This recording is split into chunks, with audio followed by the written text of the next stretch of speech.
Esse aqui foi o meu resultado depois que eu comecei a utilizar robôs nos meus negócios. Olha só, vou abrir aqui a minha conta do Banco Inter. Como você pode ver aqui, eu tenho mais de R$ 1 milhão investidos. E eu quero mostrar pra você que você também pode fazer isso. Olha aqui o meu saque semanal. R$ 30 mil, 10 mais 10 mais 10.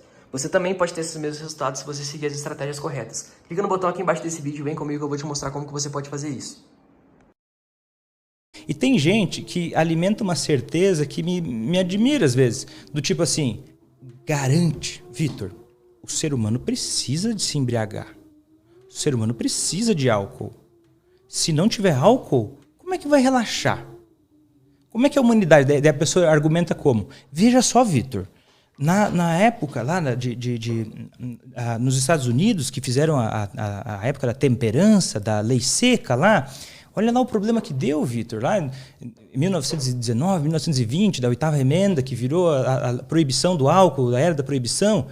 Veja só, Vitor, as pessoas começaram a contrabandear álcool, as pessoas começaram a morrer por causa de produção mal feita de álcool, a máfia se beneficiou com isso, Vitor. Isso é a prova cabal de que não pode proibir o álcool, não pode limitar o álcool. E aí, olha só que doideira, a história da proibição ela é muito irritante pelo seguinte, eu odeio quando me escondem informações, odeio. E uma das coisas que mais escondem informações foi sobre a era da proibição dos Estados Unidos. É? Primeiro que não foi só nos Estados Unidos, um monte de outros lugares também fez. Segundo que eles dizem o quê? Olha só que discurso cretino, olha só que irritante. O álcool é a droga da elite.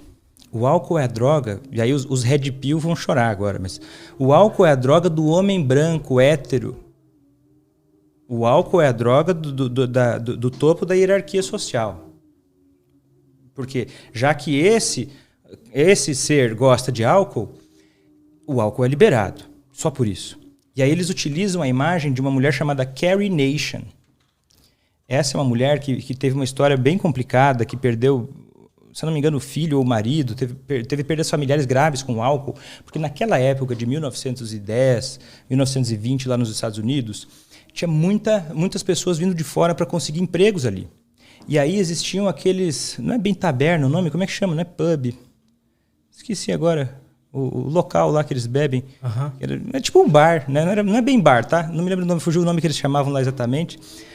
E aí as pessoas se reuniam no fim do expediente nesse local para beber. Por quê? Estavam sem a família. Eles não sabiam falar inglês. Então, vai para onde? Todo mundo ia para essa taberna, para esse lugar aí. Iam beber lá. E aí o que aconteceu? Teve uma epidemia em que mais de 50% da população de 20 e poucos anos tinha alcoolismo gravíssimo. Era normal você ver um jovem de 25 anos vomitando sangue na rua. Era uma coisa catastrófica. Por coisas que hoje a gente já sabe, né? Uma das coisas que mais levam a pessoa a ter uma dependência a uma substância é o sofrimento.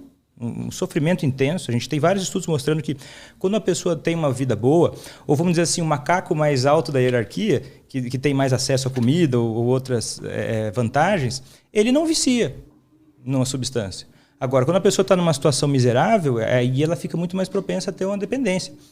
E o que acontece? Esse contexto, faz todo sentido, esse né? caldeirão todo fez uma galera ficar puta e falar assim, não, cara, meu filho está morrendo. Aí pegaram um monte de... Só que daí o que acontece? Quem mais bebia eram homens, porque quem mais trabalhava eram homens. As mulheres ficavam mais em casa por uma questão cultural. E aí, não que mulheres também não tivessem problemas, mas na proporção eram mais homens. E aí mais mulheres iam lá reclamar, falar, esse cara tá bêbado de acordar até dormir. E ele vem aqui e você vende pinga, cachaça para ele, você não tem vergonha? Daí fala assim, sai daqui, mulher, aqui não é lugar para mulher vir, sua chata, insuportável.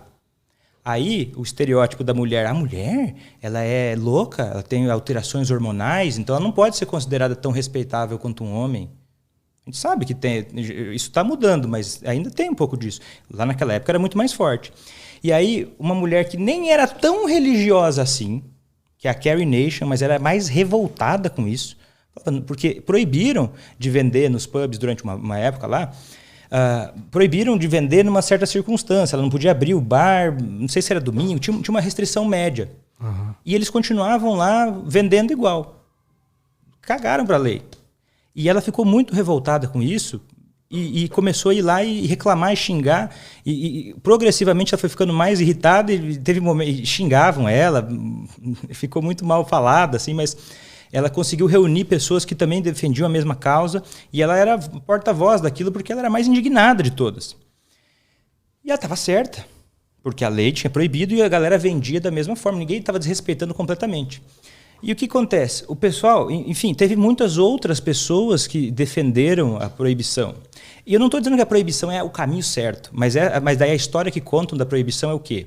Essa Carrie Nation era uma louca, religiosa, moralista, que não queria que os homens se divertissem. Pintaram uma mulher que acabou virando uma mártir, daí pegaram uma foto dela, porque teve uma situação em que ela foi muito humilhada e agredida, e ela pegou a machadinha. E ela começou a andar com uma machadinha. Parecia uma louca. Só que pensa só, ela andava por aí, ela apanhava às vezes, jogavam pedra nela, desgraçada tá vindo aí encher o nosso saco. E ela começou a pegar essa machadinha para se defender. E aí hoje retratam ela como um lixo. E os caras, os autores que escrevem sobre a proibição, falando mal da proibição nesses termos, são os James, os Watsons, os caras de terno, branco, ingleses e outros, ignorando vários fatores, como assim, Henry Ford apoiou a proibição, Gandhi apoiou a proibição, e aí o pessoal chegou com uma narrativa outra. Ah, não, eles fazem isso, sabe por que eles querem a proibição? Porque esse é o lazer do funcionário. Olha que discurso inflamado. Esse é o lazer do funcionário, do pobre, ele precisa beber e vocês querem tirar essa alegria dele. Essa proibição é uma ideia dos poderosos. A maior mentira do mundo, meu amigo. Se tem alguém que é o dono dessa droga ser liberada, são os ricos. Inclusive no Catar, está proibido porque não é da ala VIP. Se o cara é pego com maconha, ele vai preso. Agora, se está se encaixaçando e é um político que mata alguém embriagado, ele vai levado para um hotel 5 estrelas. O álcool é a droga do rico. O pobre que bebe, ele se ferra. Entendeu? Porque é a droga de preferência do rico. E aí, essa história da proibição, que eu não estou dizendo que ela é perfeita, porque depois também veio ali a queda da Bolsa, aquela destruição econômica gigantesca, que também sujou a avaliação do que aconteceria. Eu não estou dizendo que eu acho que a proibição é o caminho. Não estou dizendo. Porque eu não sei. Mas todo mundo, senso comum, raso, fala que aquilo ali foi um exemplo de que não deu certo. Olha, talvez. Eu não estou dizendo que não é. Mas se você vai vir com esse argumento para mim, é uma conversa muito rasa, para um assunto muito sério.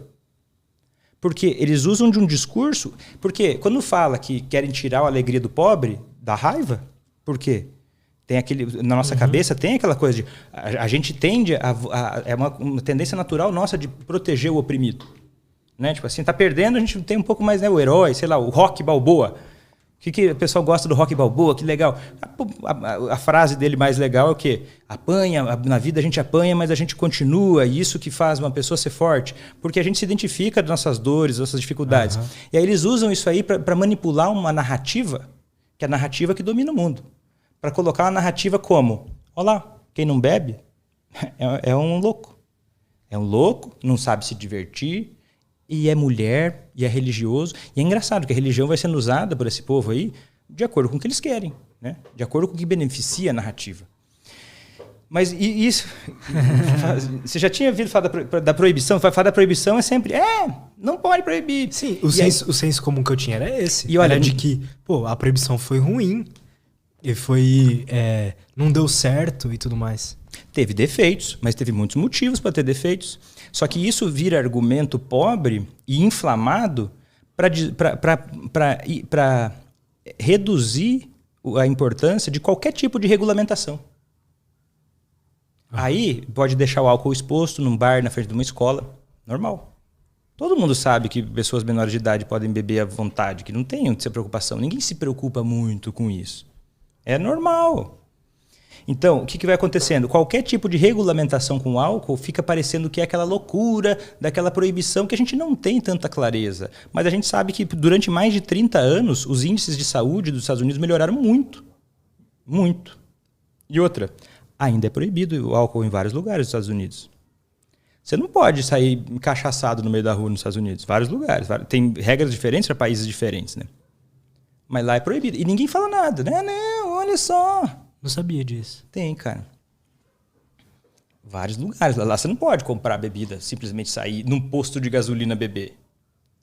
Não é normal isso. Mas uma coisa que eu quero falar é o seguinte, que eu não posso deixar de falar, porque uma coisa é falar dessa esfera social, que eu acho que ela é um peso importante, e políticas de prevenção a problemas com álcool e drogas, elas têm esse viés, porque precisa cuidar tanto da crença normativa, que hoje é uma piada, o conhecimento das pessoas em relação ao álcool, que hoje é colocado com uma cortina de fumaça, que eu estou aqui esfregando a verdade, que ainda tem muito mais. E outra coisa é habilidades socioeconômicas, socioemocionais, habilidades socioemocionais. Quer dizer o quê? Eu fazer uma proibição do álcool e eu não dar conta de cuidar daquela população, o Estado se omitir, ou a gente manter aquilo, porque lá as pessoas estavam carentes de tudo que é coisa, né? Eu simplesmente vou fechar as portas do álcool sem olhar para o problema como um todo, não é a melhor saída. E daí a gente pega um erro e usa como o todo.